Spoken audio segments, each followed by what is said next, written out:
Hey, it's Dr. Wells here from St. Augustine Beach, Florida. Just wanted to talk today about parasites and how there's a popular trend going around for parasite cleaning. In fact, one of my wife's friends were bringing it up and just thought I would kind of touch on some of the research on it. There's definitely some sort of trends going around that there's a fear that certain parasites can cause issues like inflammation, allergies, skin problems, fatigue.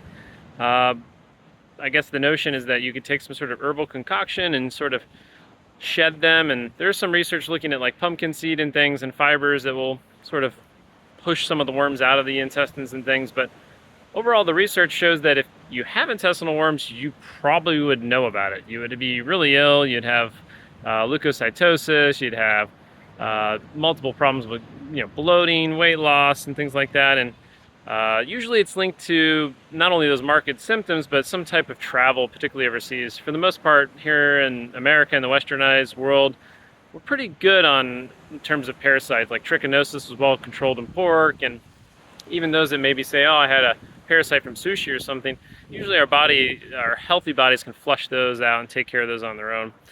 The big risk with this is that those herbs are completely unregulated. You don't know what's going into them. Some of them actually may even contain active ingredients, so that's kind of a scary thing to think about.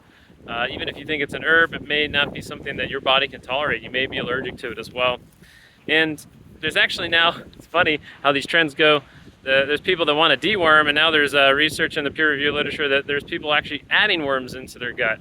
The idea there is that the worms add an extra layer of like biodiversity or something like that. So it seems like I can never stay up with the trends, right? Like it's trendy to be dewormed, it's trendy to be wormed. I think the best case scenario is just eat good food, healthy food, and if you feel ill, go to the physician and talk to them and have them run some blood work.